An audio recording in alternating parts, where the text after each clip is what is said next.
प्यारे बच्चों, good morning. जैसा कि आप क्लास 11 में, और देखिए आपको एग्जाम पहाड़ ऐसा लग रहा है, इसका वजह है कि आपका बेसिक कंसेप्ट जो है वो क्लियर नहीं। देखिए हम बताए थे कल उस लास्ट वीडियो में, हम बताए थे कि देखिए हम समर्पण सीरीज स्टार्ट। समर्पण सीरीज का मतलब है कि हर चैप्टर का हम क्वेश्चंस डालेंगे, इंपॉर्टेंट उस क्वेश्चंस को डील भी करेंगे, समझाएंगे भी किस बेसिस पे या किस कंसेप्ट से ये क्वेश्चन को हम लोग बना रहे हैं। नहीं कि एग्जाम में गए खाली ए बी सी डी मार दिए हो गया। देखिए आज उसी टॉपिक्स में चैप्टर हम लोग 2 एटॉमिक स्ट्रक्चर का कुछ मोस्ट इंपॉर्टेंट क्वेश्चंस बनाने जा रहे हैं। देखिए पहला मोस्ट इंपॉर्टेंट क्वेश्चन हम लोग के पास क्या है। देखिए द फॉलोइंग क्वांटम नंबर्स, ये जो क्वांटम नंबर हम लोग को दिया हुआ है, are possible how many orbitals. मतलब देखिए n का वैल्यू दे दिया 3, l का वैल्यू दे दिया 2 और m का वैल्यू दे दिया +2। वैसे तो हम ट्रिक सिखाते कि अगर 3 क्वांटम नंबर का वैल्यू दिया है तो वो एक ऑर्बिटल को बताता है। अगर उसमें भी भूल गया तो देखिए n बराबर 3 है थर्ड सेल, l बराबर 2 हम बताए थे d सब सेल। याद करिए l का वैल्यू 0 था किसके लिए, s के लिए, 1 था किसके लिए, p के लिए, 2 था किसके लिए, d के लिए। अब देखिए d में 5 ऑर्बिटल होता है ऐसे। देखिए एक का नंबर था -2, फिर -1, फिर +1, +2, फिर 0। हमसे पूछ रहा है इस ऑर्बिटल में कितना ऑर्बिटल है, ये एक ही ऑर्बिटल है। यानी याद रखिए कि पहला का नाम था dxy, दूसरा का नाम था dyz, तीसरा का नाम था dxz, चौथा का नाम था dx² -y²। हमको इस ऑर्बिटल का एड्रेस पूछ रहा है।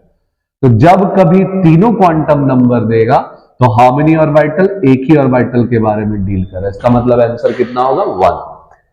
देखिए सब हम फॉर्मूला बताएं कि अगर सिर्फ प्रिंसिपल क्वांटम देता, नंबर ऑफ ऑर्बिटल निकालने बोलता तो हम फॉर्मूला बताए थे n²। अगर हमको एजिमुथल क्वांटम नंबर देता और फॉर्मूला बोलता कि नंबर ऑफ ऑर्बिटल्स निकालिए तो हम फॉर्मूला बताए थे 12+1। और अगर हमको मैग्नेटिक क्वांटम नंबर बोले और ऑर्बिटल्स निकालने तो मैग्नेटिक क्वांटम नंबर ऑर्बिटल को ही डील करता है, तो सिर्फ एक। देखिए नेक्स्ट क्वेश्चन क्या है, क्वांटम नंबर n = 2 और l = 1 रिप्रेजेंट, किसको रिप्रेजेंट कर रहा है। देखिए n का वैल्यू 2 यानी सेकेंड सेल, l का वैल्यू 1 यानी p यानी 2p को रिप्रेजेंट कर रहा है। देखिए आंसर कौन सा है, तो देखते हैं इसमें 2p कौन है, 1s 2s 3p 3d 3। देखिए भावनाओं में बच गया, एक ऑप्शन ज्यादा दे दिया लेकिन वो आंसर नहीं दिया जो होना चाहिए। 3p नहीं होगा, आंसर में होगा या 2p। तो जहां 2p होगा उसी को, देखिए इंसान है थोड़ा मोड़ा मिस्टेक होते रहता है, तो आपको जो ऑप्शन दिखेगा 2p तो 2p को टिक मार देना है, ठीक है। देखिए atomic number of elements is equal to, atomic number किसके इक्वल होता है, हम लोग सबको पता है कि प्रोटॉन के इक्वल होता है एटॉमिक नंबर। किसके इक्वल होता है, atomic number proton. Mass number of element is equal to, mass number किसके इक्वल होगा, तो प्रोटॉन प्लस न्यूट्रॉन। किसके लिए, प्रोटॉन प्लस, याद रखना एटॉमिक नंबर को Z से रिप्रेजेंट करते हैं, Z is equal to P। Mass number को A से रिप्रेजेंट करते हैं, A is equal to P plus N या Z प्लस N। तो देखिए नेक्स्ट क्वेश्चन फिर हम लोग के पास क्या है। देखिए अल्फा पार्टिकल जो है वो आइडेंटिकल है किसके, हम बताए थे कि अल्फा पार्टिकल्स, याद रखना है हीलियम के आइडेंटिकल है जिसका न्यूक्लियस में 2 प्रोटॉन, मास है 4। यानी जब हमको बोले अल्फा रे या अल्फा पार्टिकल, वो किसके इक्वल होगा, हीलियम के न्यूक्लियस का। किसका, हीलियम, यानी आंसर क्या होगा, सी। देखिए नेक्स्ट क्वेश्चन हम लोग के पास क्या है फिर। देखिए ratio of proton and neutron पूछ रहा है। देखिए ऑक्सीजन का मास नंबर दिया है 16 और एटॉमिक नंबर दिया है 8। प्रोटॉन किसको रिप्रेजेंट करता है बताइए। देखिए हम बताए थे कि प्रोटॉन, अभी जस्ट हम लोग पढ़े कि proton is equal to Z is equal to दिया है 8, लेकिन न्यूट्रॉन तो निकालना पड़ेगा। कैसे निकलेगा न्यूट्रॉन, A माइनस Z, और A माइनस Z मतलब 16 minus 8 is equal to 8 proton है 8 न्यूट्रॉन। इसका रेशियो निकालना है 8:8, जो कैंसिल होकर आ जाएगा 1:1, यानी आंसर क्या होगा 1:1। देखिए नेक्स्ट क्वेश्चन क्या है, the number of spectrum line that can be possible when electron 6th orbit of hydrogen atom return to second orbit. यानी जब 6 ऑर्बिट से सेकेंड ऑर्बिट पे आ रहा है तो नंबर ऑफ इमिशन या स्पेक्ट्रम लाइन कितना बनेगा। तो देखिए इसके लिए हम एक फॉर्मूला बताए थे कि नंबर ऑफ, जब बोले इमिशन लाइन निकालना है और कोई गिवन ऑर्बिट होगा तो n2 माइनस n1, फिर n2 minus n1 plus 1 by 2। देखिए n2 कितना दिया हुआ है 6, यानी क्या लिख सकते हैं 6 minus 2 into 6 minus 2 plus 1 divided by 2। देखिए 6 माइनस 2 कितना आ जाएगा 4, 6 माइनस 2 यानी 5 डिवाइडेड बाई 2, कैंसिल कर देंगे ये 2, यानी 10 लाइन होगा। कितना लाइन होगा 10। आंसर देखिए डी। और अगर यही चीज हम लोग को बेसिक बोलता कि ग्राउंड स्टेट तक, तो उसके लिए हम एक इजी फॉर्मूला बताए थे n into n minus 1 by 2, ये था नंबर ऑफ इमिशन लाइन निकालने का फॉर्मूला। लेकिन कब, when the electron return to the ground state, अगर ग्राउंड स्टेट तक रिटर्न कर रहा है तब हमको ये फॉर्मूला लगाना है। लेकिन अगर हमको बीच में किसी ऑर्बिट में जा रहा है, सेकेंड में, थर्ड में, फोर्थ में, तब हमको ये फॉर्मूला लगाना है। कौन सा, n2 माइनस n1 फिर n2 minus n1 plus 1 by 2। देखिए ध्यान से बनाइएगा तो इजी लगेगा, नहीं बनाइएगा कंसेप्ट को अगर छोड़ करके तब तो हार्ड लगना ही लगना है। देखिए नेक्स्ट क्वेश्चन क्या है, Balmer series occur between wavelength. Balmer series कहां से कहां तक हो सकता है। देखिए याद करिए कि हम लोग पढ़े थे कि बाल्मर सीरीज जो है ना विजिबल रीजन में देता है। कैसे ट्रिक सिखाए थे, बबलू, बबलू, बाल्मर के लिए विजिबल, लाइमन के लिए अल्ट्रावायलेट। बाल्मर के लिए क्या था विजिबल, लाइमन के लिए क्या था अल्ट्रा। और विजिबल ना सीरीज हमेशा याद रखना है 3600 से 6500 के बीच होता है, यानी 3647 एंगस्ट्रम तो 6563 एंगस्ट्रम के बीच। एकदम ये ब्रेन में बैठा लेना है कि 65 के तक जाना है, यानी 3600 से 65 6600 तक, उससे ज्यादा नहीं जा सकते। देखिए नेक्स्ट क्वेश्चन क्या है, which of the fundamental particle, कौन इसमें से फंडामेंटल पार्टिकल है। तो इलेक्ट्रॉन। अगर हमसे पूछता मैटर का फंडामेंटल पार्टिकल कौन है, हम लोग बोलते मैटर मतलब सबसे छोटा पार्टिकल कौन था, एटम। लेकिन हमसे पूछ रहा what is the fundamental particle of atom, atom का फंडामेंटल पार्टिकल कौन था, इलेक्ट्रॉन। देखिए नीचे दिख रहा है। देखिए नेक्स्ट क्वेश्चन है which is not fundamental particle, इसमें से कौन फंडामेंटल पार्टिकल है। फंडामेंटल पार्टिकल तीन ही है, इलेक्ट्रॉन, प्रोटॉन और न्यूट्रॉन। तो आयंस तो फंडामेंटल है नहीं। ठीक है next, number of fundamental particles in atom, atom में कितना फंडामेंटल पार्टिकल है, 3। तो neutron is discovered by, neutron का डिस्कवरी कौन किया, तो जेम्स चैडविक। कौन था, जेम्स चैडविक। देखिए नेक्स्ट हम लोग के पास क्वेश्चन क्या है, Rutherford experiment on the scattering of alpha particle, so first time atom has, मतलब जब हम रदरफोर्ड के एक्सपेरिमेंट किए तो पहली बार उसको क्या ऑब्जर्वेशन मिला, याद करिए। रदरफोर्ड जब बम्बार्डेड किया था पार्टिकल्स को तो वो देखा कि न्यूक्लियस के पास अल्फा रे नहीं जा रहा है, ऐसे मुड़ जा रहा है। इसका मतलब न्यूक्लियस के पास, मतलब सेंटर, एटम के सेंटर पे जरूर कोई पॉजिटिव चार्ज है, उसी का नाम वो रखा था न्यूक्लियस। तो पहली बार वो क्या ऑब्जर्वेशन किया, एटम के सेंटर में कौन रहता है, न्यूक्लियस। कौन, न्यूक्लियस। देखिए Rutherford scattering experiment is related to size of, Rutherford का किसके साइज के बारे में बताया, न्यूक्लियस का। देखिए नेक्स्ट क्वेश्चन है, ratio of energy of photon with the 2000 angstrom and 4000 angstrom, यानी ये वेवलेंथ दिया हुआ है 1, ये वेवलेंथ दिया है 2। हमको रेशियो निकालना है किसका, एनर्जी का। तो आप बता दें कि जब वेवलेंथ दिया हो और एनर्जी का रेशियो निकालना है तो याद रखिए कि दोनों जस्ट उल्टा होता है ऐसे, लेमडा 2 ऊपर, लेमडा 1 नीचे। हम क्या सिखाए थे, energy is inversely proportional to wavelength, मतलब दोनों में सास बहू का रिश्ता है। देखिए 4000 एंगस्ट्रम ऊपर, 2000 एंगस्ट्रम नीचे, कैंसल हो गया, आ गया 2:1, यानी 2 भी टिक मार सकते हैं। तो देखिए नेक्स्ट क्वेश्चन हम लोग के पास क्या मिलेगा, the ratio, the energy of sunlight release in as a form of packet, मतलब सनलाइट जो एनर्जी निकलता है उस पैकेट ऑफ एनर्जी को हम लोग क्या बोलते हैं, तो फोटोन। सनलाइट से रिलेटेड कोई भी टॉपिक आएगा तो याद रखना है फोटो से शुरू होता है। फोटो का मतलब ये होता है लाइट, जैसे फोटोसिंथेसिस, फोटोग्राफी। ये देखिए, नेगेटिव चार्ज पार्टिकल को हम लोग क्या बोलते हैं, इलेक्ट्रॉन। मास ऑफ प्रोटॉन किसके इक्वल होता है, 1.008 के इक्वल होता है। देखिए नेक्स्ट क्वेश्चन क्या है, the ratio of e by m. E by m का मतलब हो गया चार्ज बाई मास। किसका किसका, value of an electron and particle. कौन सा पार्टिकल, ये तो दिया ही नहीं है कि alpha beta gamma proton neutron, तो इसका मतलब ये क्या होगा, नन ऑफ दिस। क्या होगा, नन ऑफ। अगर वो देता कि हाँ नेगेटिव पार्ट मतलब इलेक्ट्रॉन प्रोटॉन, तो इलेक्ट्रॉन का चार्ज कितना है, -1, प्रोटॉन का भी चार्ज कितना है, +1, तो 1:1। तो इसमें तो दिया ही नहीं है। बस ध्यान रखना है कि क्वेश्चन जो दिया हुआ है उसके अकॉर्डिंग से आपको आंसर को सोचना होगा। देखिए नेक्स्ट क्वेश्चन क्या है, electromagnetic radiation with the maximum wavelength.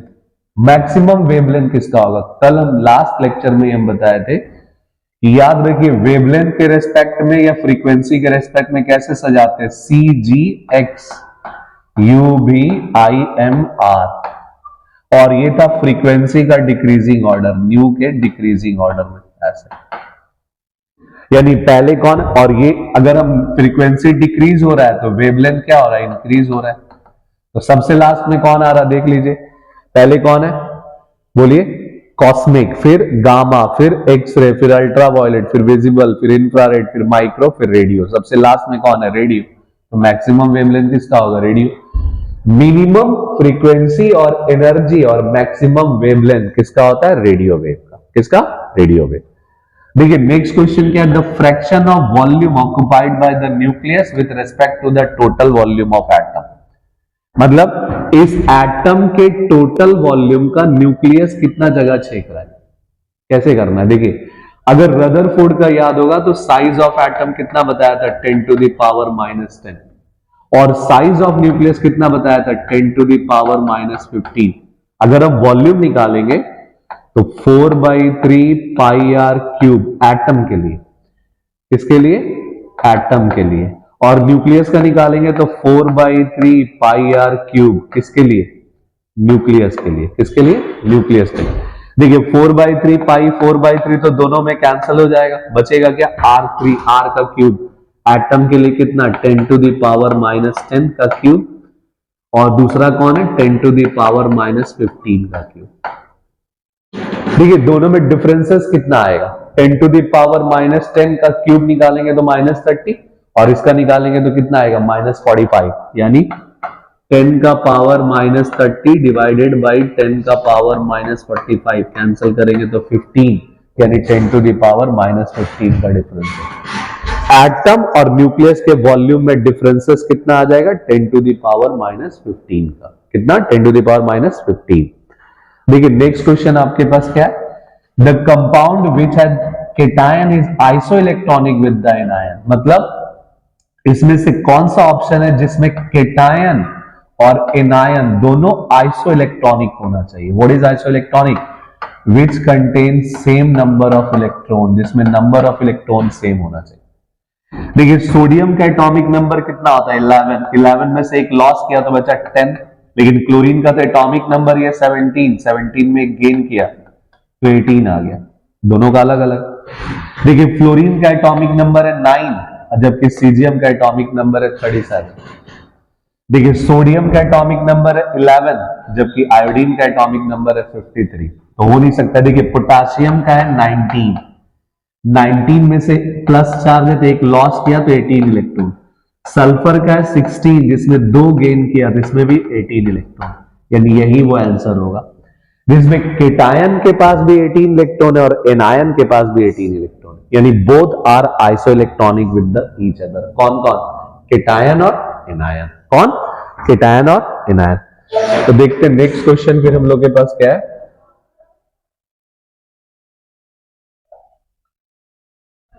देखिए the compound contain carbon hydrogen nitrogen, ये 3 एटम से मिलकर बना है, जिसमें ना प्रेजेंट रेशियो दिया हुआ है 9:1:3:3.5, और मॉलिक्यूलर वेट ऑफ कंपाउंड हमको दे दिया है 108। Find the molecular formula. कुछ नहीं करना है, जब मॉलिक्यूलर वेट दे दे तब इजी तरीका पता कर लीजिए इसमें से किसका मॉलिक्यूलर वेट 108 आ रहा, वही आंसर हो गया।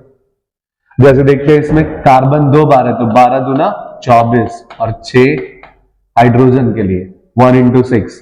नाइट्रोजन का 1 का 14 तो 2 का 28 कितना आ गया 24 से 30 यानी 58, तो ये तो हो नहीं सकता है। कार्बन कितने बार है 3 बार यानी 12 तिहाई 36। हाइड्रोजन कितने बार है 4 बार और नाइट्रोजन कितने बार है 1 बार, ये तो 54, ये भी हो नहीं सकता है। देखिए 12 6 72, कार्बन 72, हाइड्रोजन कितने बार है 8 तो 72 और 8 कितना हो गया 80। अब देखिए ये कितना है 14 2 28, तो 80 और प्लस 28 जो आएगा 108 यानी यही आंसर होगा। कौन 6H8 जिसका मॉलिक्यूलर वेट कितना होना चाहिए 108। जब मॉलिक्यूलर वेट ऑलरेडी दे दिया है तब तो दिक्कत ही नहीं निकाल। हाँ अगर मॉलिक्यूलर वेट नहीं देता तब हम लोग फाइंड आउट करना पड़ता। कैसे, पहले इंपेरिकल फॉर्मूला निकालते फिर हम लोग n का वैल्यू निकालते तब बनता है। देखिए नेक्स्ट क्वेश्चन क्या है, the compound was found to be contain nitrogen and oxygen, यानी दो एलिमेंट से मिलकर के बना, एक नाइट्रोजन दूसरा ऑक्सीजन।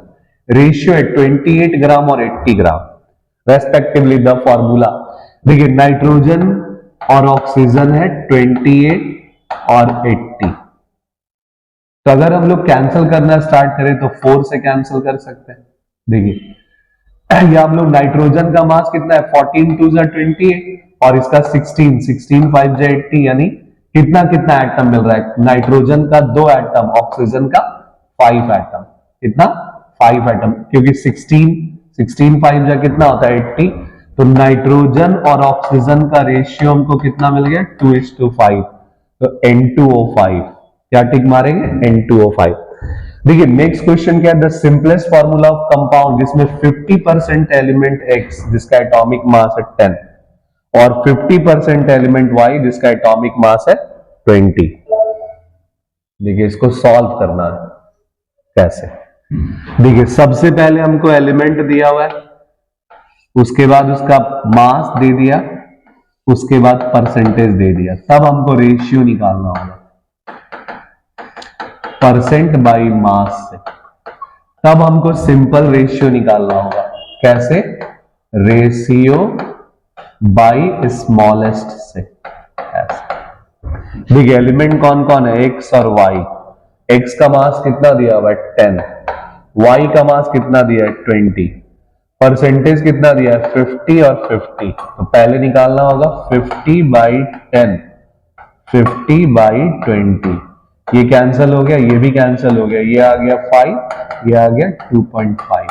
इस दोनों में से छोटा कौन है 2.5, दोनों को डिवाइड कर देना होगा 5.2.5 और 2.5/2.5, ये कैंसिल होके 1, ये कैंसिल होके 2, यानी X:Y का रेशियो 2:1। तो जब 2:1 आ गया तो फॉर्मूला क्या होगा X2Y, क्या होगा X2Y। देखिए बी,